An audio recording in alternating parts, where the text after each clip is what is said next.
Today's episode is brought to you by the Pre-Market Movers.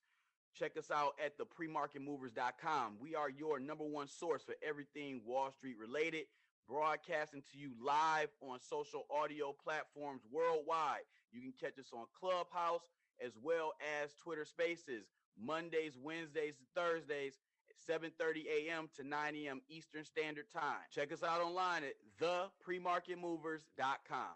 That's thepremarketmovers.com.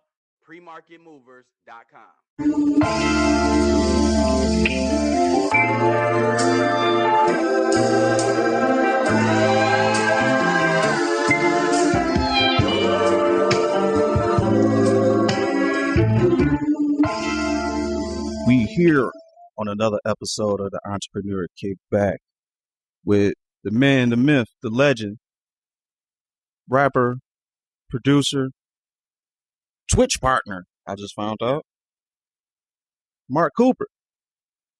This is Pleasure. How are you? Oh man, I'm doing fantastic. I appreciate you coming on, sharing some game with the audience. I took a moment and when we were connecting, I listened to some of your music and the nostalgia is just coming out. the nostalgia is coming out. I couldn't actually first and foremost, you have an extensive discography. So I couldn't listen to everything, but what I'm seeing is you said your style of music is called nerdcore. Yeah, nerdcore is a genre that's really focused on the pop culture and geek references. So it's like anime, video games, cartoons, etc. So it's an actual huge community. It's a genre. Really? Yeah. So there's more people like me. It sounds like I'm a nerdcore guy. I haven't embraced. Well, I've embraced it, but I didn't know it was a genre. Yeah. Oh, that's amazing. Okay, I'm getting off topic. For those who may not know who you are, can you give a brief introduction of yourself? Oh yeah, sure. My name is Mark Cooper. I'm an artist, a producer. I do film scores. I'm actually a high school teacher now. Been doing those kind of things. I'm just a nerd. It's just really what I love to do. So if you hear the music, you'll basically know a lot more about me. So the power, the assets of being a nerd. Huh. Okay. Well, I want to start with your let's start with your music here. Sure. What inspired you to become a rapper and a producer, and what came first? Well, to be honest with you, it probably was definitely rap. I started when I was actually, you know what? It'd be a producer first. I got my first keyboard when I was 14, for my 14th birthday. Even though I didn't really know what I was doing with it, it was just something I've had. I still have that keyboard to this day, which is literally 20 years old now. So it's actually pretty cool. And really, I was playing with the keys and stuff. I didn't really know how to read music. It was just one note at a time, and then it became a chord. And then when I got to be a senior in high school, I decided to, write out what my frustrations are back then. And, the rest is history from here. So, okay. It sounds like you had a passion for it first and foremost. Okay. Yeah. Now, basically, let's stay in that realm. Like, you figured out how to make money with it and make it a career as well. Now, we know there are a ton of inspiring artists around the world, and a lot of times people will need direction. Like, based off your experience in music, what is some key components that people normally miss in their music career? Oh, well, there's one component I always say, and people don't really look at it from this avenue. It's just that understanding that once you get to a particular position where you're thinking, okay, I want to make music, I want to make money at it or whatever. A lot of people make their first song or their first album or their first EP or whatever, it automatically be like this. They want their hand out because they felt like, okay, I just did this project. Now I need you to pay me for it. And that's not how that stuff works. The first person that's actually investing in yourself is yourself. And another thing that's a big misconception in this industry, and it could be music, it could be sports, it could be entrepreneurship, business, and everything else like that. Your friends and family are not your fan base. They're not your customers, they're not your clients. They're your friends and your family. And they're here to support you because they support you as the person. And a lot of people think that and confuse that with fan base. Say like, I just got 80 likes on this, but why only 3 people bought the album? Well, because they're your friends and they support you. Some of them may support you and actually pay for it, which is fine, but it's not that kind of entitlement. You have to figure out what exactly your fan base is outside of your circle. And then once you get that in your head that that's not your support system, you'll have a more grounded thought of exactly what you will want to do. So that's one thing I would say people, really miss on that. On top of that, everything that you do, you have to invest in yourself, and you have to understand that if something doesn't work, it's not because of the industry, it's not because of what they're looking for. It's something you have to go back to the drawing board. You have to take accountability for your own failures. And those are 2 things I would just say off the top that everybody misses all the time. All right. Now, I read your EKP, and yeah. Now you're in avenues I never even thought of, like music, like video game scores, and yeah. Okay, that blew my mind. Actually, I remember when I first met you, we was playing Capcom versus SNK 2. Oh yeah, we were playing CVS. I forgot. Yeah. That was awesome. Well, I remember you was on the phone with Woodrow. Shout out to Woodrow. You was on the phone with him, and you heard it in the background, and you called out the song per stage. And I'm like, whoa. And then he told me, he's like, oh, he does scores for video games. I'm like, what? Okay, now I got a chance to ask you, how do you even get into a space like that? Well, to be honest, it's easier than you think. Like, for example, shout outs to the company Astragon that actually reached out. That's one of the apps I actually was on. It's a video game you can get on, Apple or the Android phone or things like that. And they're looking for something. See, the thing is with video game stores, a lot of people don't really see is that they're looking for a particular sound. Just like any kind of placement with a television show or a film or anything, there's a certain aesthetic that they need in video games. But there's 2 different types of music. There's the music that you get that's regular, that's called linear music, and that's the music that you see on 2K, Madden, etc. Those are the regular wave files that you give them and they put into the game. Now, keep in mind, if you know about MP3s and waves, there are a lot of data, right? So if a video game has about 40 or 50 gigs worth of data, I don't think they have room to put in an extra 3 gigs just for the music, right? So they do something that's called midware.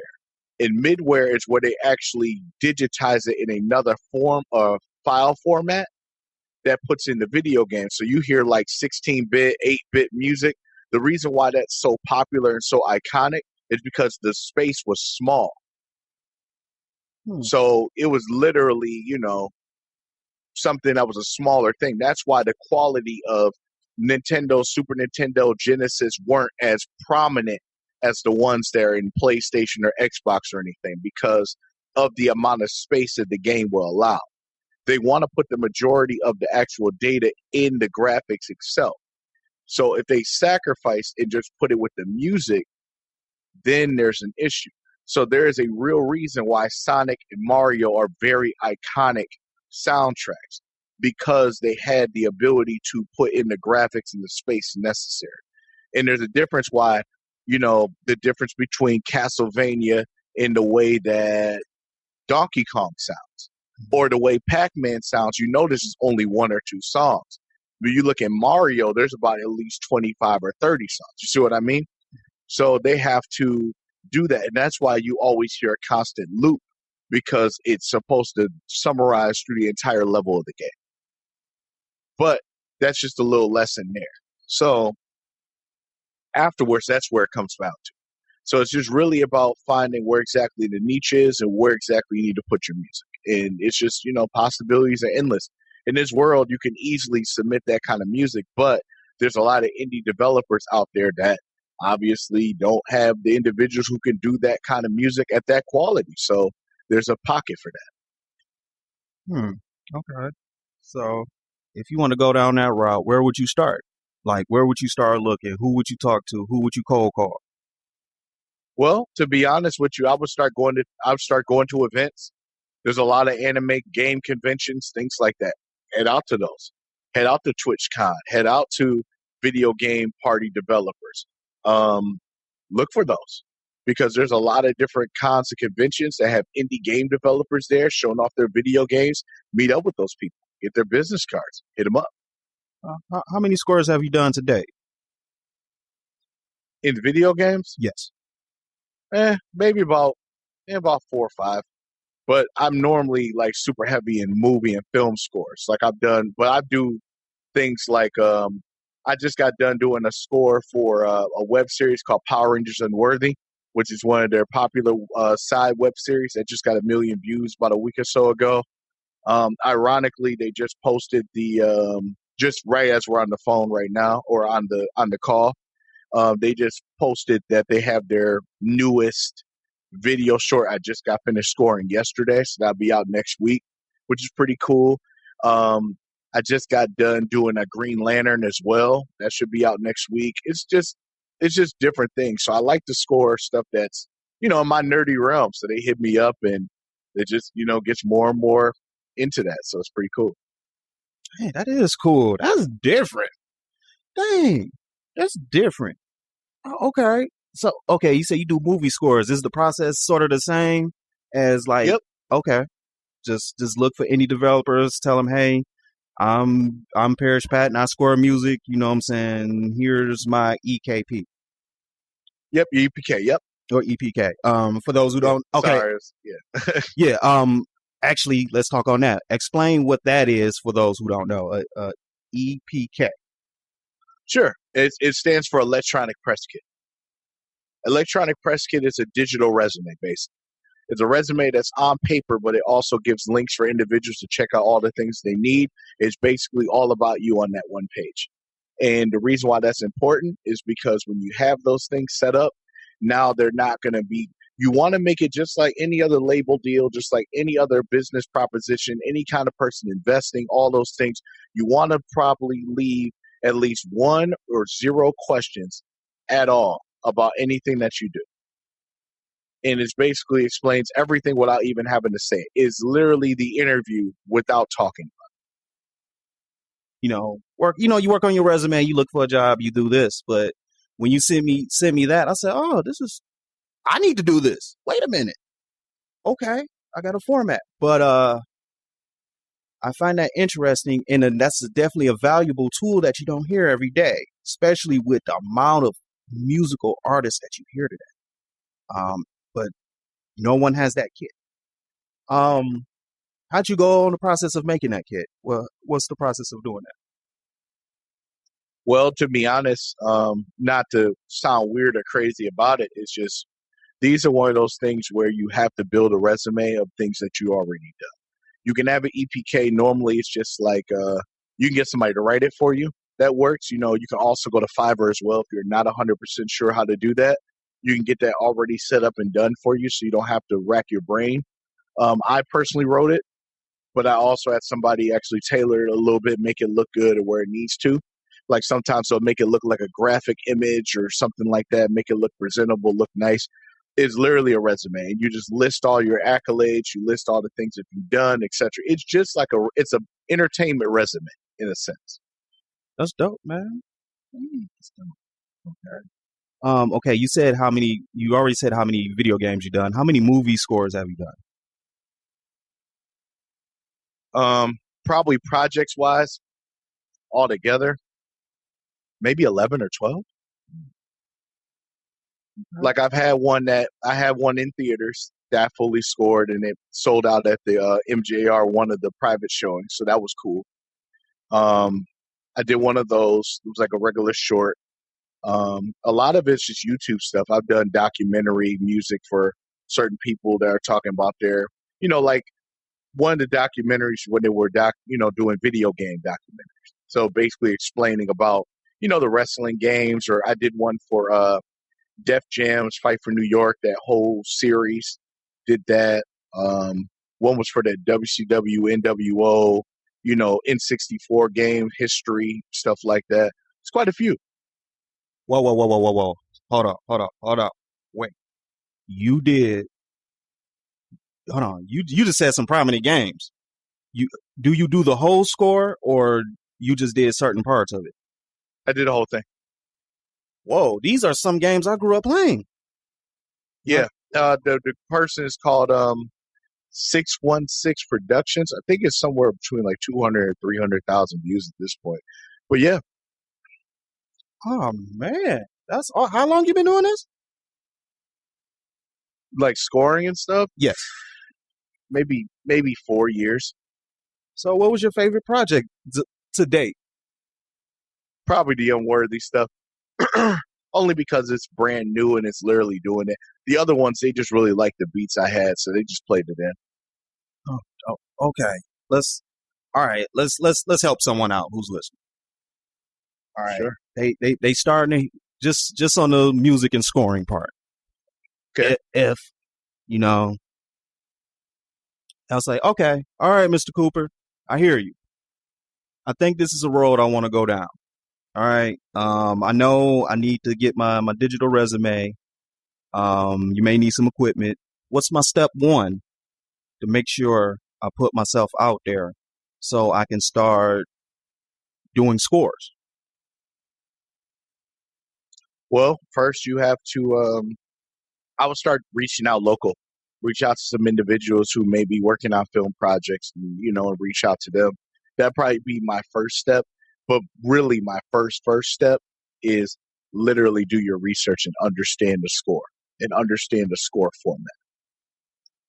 That's the most important part, because people just think, yeah, I'm going to submit for scores and it just be trap beats or like the regular beats that you hear on the radio or anything like that. That's not what they're looking for. That's a completely different arena. Okay. I would start studying, watching movies. I would start literally understanding why music conveys the video. This is not somebody gonna be hype about the beat. It has nothing to do with that at all. It's about the visual at this point. Your music has to match the visual, and if it doesn't, it looks all bad. So the first thing is you need to do your research.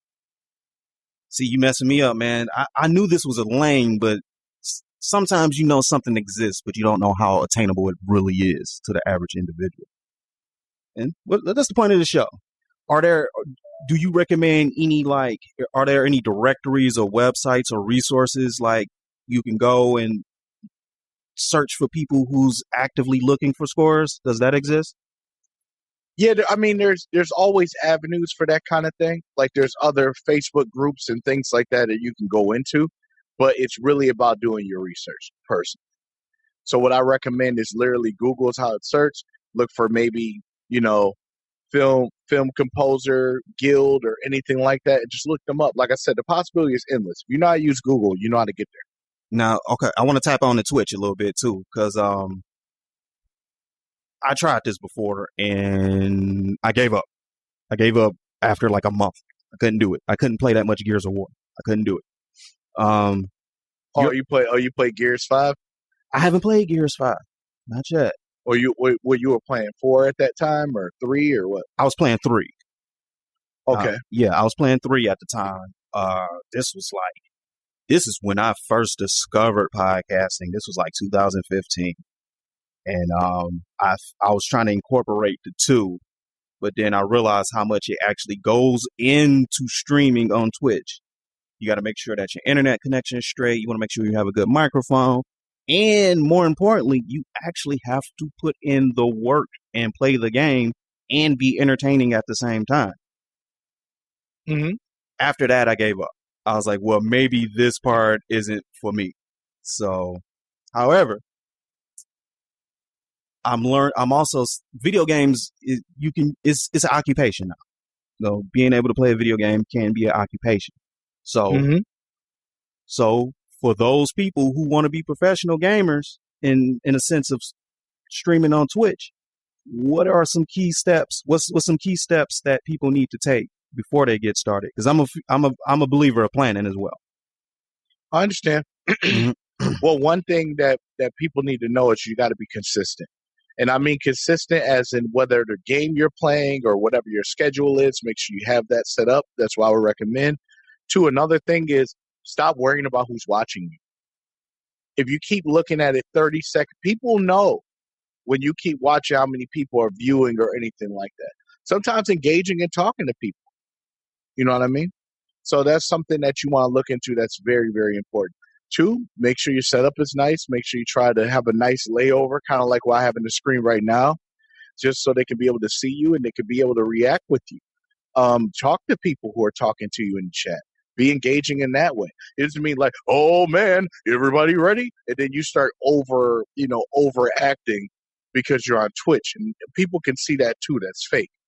What's great that you can do is you can play a game you never played before in campaign, and they can be able to see your real life reaction. Like right now, I'm playing Dying Light 2. And the thing is about it is that I don't like horror stuff. I actually, get scared of that kind of thing. So for them being able to see my emotions while playing the game, they're like, yeah, that's a scary part. Or they can laugh or they can joke or we can, jump scare together and all that kind of stuff. And just humanism is important. And the most important thing is play the games you want to play. Don't just play Fortnite because everybody's playing. If you wanna play Donkey Kong or you wanna play Super Mario or something, go right ahead because there's a whole bunch of people who like to see that other than Fortnite all day. Yeah, yeah, I'm with you. I'm a fan of people playing Resident Evil 2 and Final Fantasy 7. That's what I like to do because I like to compare to see how good people are compared to me, especially people who play Final Fantasy 7 for the first time and they don't know what to do. Yep. So, yeah, there's been times I engaged with them like, no, just go over there. I'm sending materials over there. You know what I'm saying? Or, spend this time. You should level up right here before because you got a boss battle coming up. Okay. So it's sort of like you get this energy where you're playing the game together like we used to do back in the day. You go over your friend's house, you may bring your controller, and then you all play the game together. Huh. That's right. Huh. Okay. It's like a split screen without a split screen. Yep. Everybody's got pizza at their house already. Yep. Oh, okay. So, well, there's a way to monetize that. What are some of the requirements that Twitch need in order for you to monetize that? Oh, what you need to do is you need to have, I think it's about 50 followers with about 24 to 25 hours, and then you can get become a Twitch affiliate. So that's where you could be able to start monetizing. And then you have to get to an average of 75 viewers per stream for you to become a partner. What's the difference between an affiliate and a partner? Affiliate is just like the regular standard status. The partners, it's the premium. It's like a premium Twitch streamer where they sponsor you more, put you on the front page, et cetera, which I actually was on the front page with this year being part of the Black History Month, Black Creators. I was picked for it this month, so it's really cool. Oh, okay. All right. And there are people making full-time incomes off this, I'm assuming. Absolutely. You know anybody? Yep.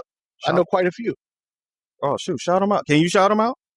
Yeah, I could definitely shout them out. Shout outs to 6 Seconds. Shout outs to Endeavor, I believe is another one. Shout outs to Megaran. Shout outs to there's a lot of people that do that stuff. Dang, okay. T Grizzly is one. T-Pain is another. There's a lot of bigger people on there.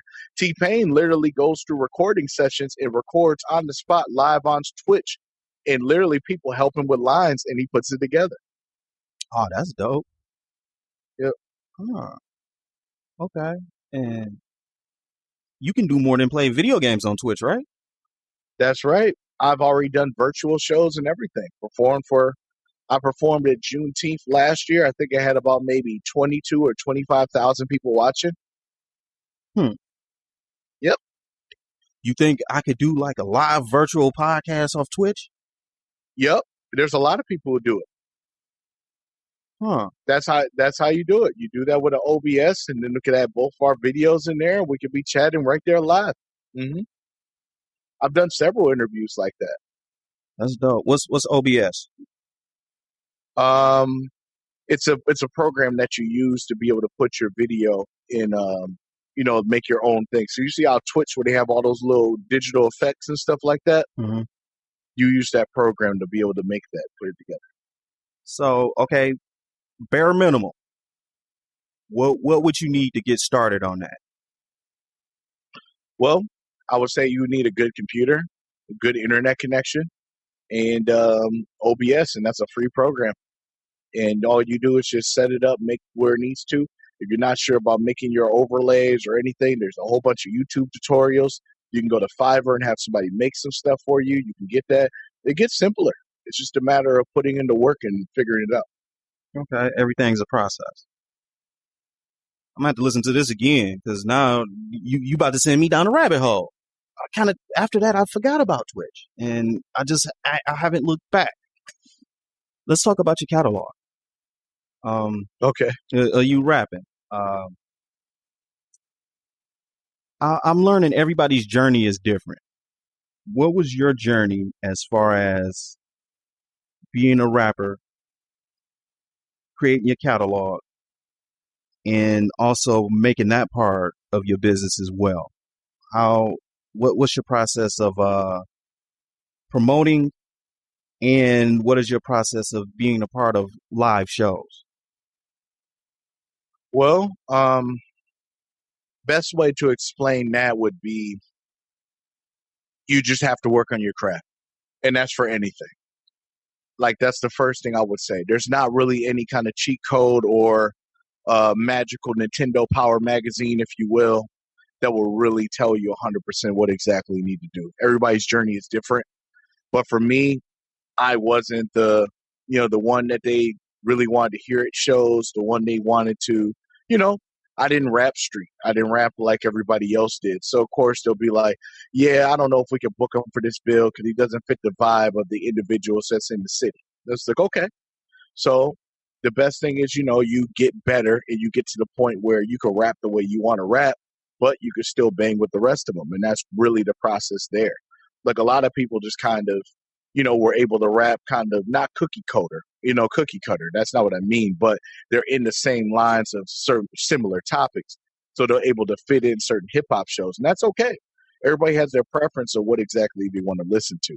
So the thing is, what I decided to do is, let me find places to perform that may be interested in the type of music or the type of things that I rap about, and then build your brand over that. See, the thing is about being a rapper is about being consistent. If you're consistently talking about the same things that you're having, you're going to find a consistent base that wants to hear what you're talking about. If you rap about a whole bunch of things that's not consistent, your fan base is going to be confused, and then they're not going to like you because where it needs to be. For example, Eminem. People like the Eminem when he had the bleached hair and rapped about the things he rapped about with Slim Shady LP and the Eminem Show and all that stuff. But when he got to Recovery and Revival and things like that, they're like, oh, I don't like this Eminem. I like the old Eminem. Or I don't like this Kanye. I like the old Kanye. If you keep consistent with the same brand, you'll have that consistent base. And I think that's what people forget. And when you're consistent, that means you work on your craft to the point that when you do live shows, you do better and better shows. And that's what that means. Consistency is key, y'all. Consistency is key. And all right, well, we get ready to wrap it up because also I see that you have everything on Spotify, Apple Music, and I know that's a process too. And also there are ways to make money that lane as well. For those inspired musicians, that needs to get their stuff on the streaming platforms, what's some things they need to consider before they start releasing their music on these platforms, on these music platforms? Well, make sure you release it at the quality that you can, best quality possible. And understand, and this is a part that I believe, I want to say, honestly, 75% of the artists that I know get misconstrued. Your main profit is not coming from streaming platforms. Your main profit is what you do to market it for from the streaming platforms for them to reach out to your website, to go out to your shows, to go and buy your merch, to go see your videos. Streaming platforms are a platform for individuals who have the access to listen to your music whenever possible. It is not a way of just literally just being your income. It's not made to be that way. And a lot of people, unfortunately, get a little lazy and think it's just about that. But it's not. Having the numbers on Spotify and all that are great because it shows a actual rubric to a label or somebody investing in you as in, okay, this person could really, people really seem to like his music, his demographic. Here's where it is. It's literally a mapping so you could do the next step, which is doing shows and touring and selling merch and all that. That's what it's for. That's what it's been for. But individuals always feel like when they make a project, the first thing they're thinking about is they have their hand out. And to be honest, what they need to understand is that nobody told you to make that project. You chose to do that. So if nobody told you to do that. Nobody told you to make a store with merchant store, with clothes and t-shirts and stuff. Nobody told you to do that. Nobody told you to make that burger for that customer. Nobody did unless they asked for it. And that's the thing that I really think that, the world really needs to understand. Nobody told you or obligated you to do these things. So don't obligate yourself to be like, yo, I just made this, so now you need to pay $10 for this. You suggested, hey, I have a service. I like if you like my music or you like this shirt, please buy it. I would appreciate it. And you support business that way. Other people are pointing at people and being like, look, I don't understand. This project is fire. Why only 5 people bought this album, but I got like 6,000 or 7,000 followers? Oh, 6,000 or 7,000 followers, right? Can you name all of those followers? Do you know what they like? Do you know what they're into? How was their day? What they get into? You have none of that information, but that person is still obligated to pay for something that you decided to offer. And I think that's what people don't understand. And that's the reason why they don't go where they need to go, simply for that reason alone. It all comes full circle. Absolutely. Any advice for those creators to protect their music? Because that's something you will hear a lot. Oh, yeah. Definitely make sure you register your music, ASCAP, BMI, Sound Exchange, any of those. Make sure you protect yourself. If it's your music and you own it, protect it. Just like your kids, man. Protect it like it's your kids. Okay. It's ASCAP and BMI. And Sound Exchange, there's several. CSAT, there's several of them. You just want to do your research. There's all different types of things on YouTube and things like that, so you can learn the difference between the two. I'll just give you a rip. BMI is for songwriters. So if you're writing songs for somebody or anything like that, good to have a BMI. Any things that you own, creations, there's that. ASCAP is a little bit more detailed. They look into show performances, try to pay royalties with that, and it gets into the game. But the royalty game is just really when you get to that point where you're starting to make some money and got a little bit of placements and it's starting to get a little bit, complicated. Good to have a register on ASCAP so they can work for you. That's called making money in your sleep. Okay. Not sharing the requirements. Let's just say ASCAP. What's the requirements to get your stuff protected on ASCAP? $50 fee. It just register your works. Everything that you put in, every song that you do, just put it through there. That's per song or per album? Both. You could do it per song or album. Whoa. I'm not a musician, but I think I might see if I can figure something out. I was playing the guitar last week. I wasn't doing too bad. Sure can. Man, okay. I appreciate you coming on. My dog China. Hey, how you doing? All right. Yeah, I love animals. You're good, man. Yeah. Yeah, she records. How can people reach out to you? Spotify, social media, whatever you want people to hear. Well, the best way to find me, you can go to itsmarkcooper.com, which would be itsmarkcooper.com. And all my socials are exactly the same. Like I said, being consistent, and you'll be able to find me everywhere. So that's the best way to go. All right, Mr. Mark Cooper, man, I appreciate you coming out. Just like every guest I've had thus far, we got to do this again. Give more details, see where you at. You know, since this episode, I'd like to thank you guys for tuning in. This is the Entrepreneur Kickback, and with Mark Cooper, we out. Actually, I'm gonna play you out. I'm gonna play you out right here. There we go.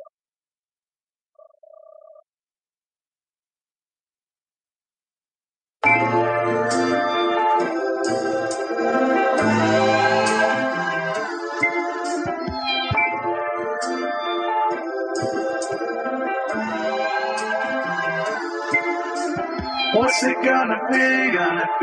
Success or failure? Success or failure? It's a fear I've had inside for quite some years.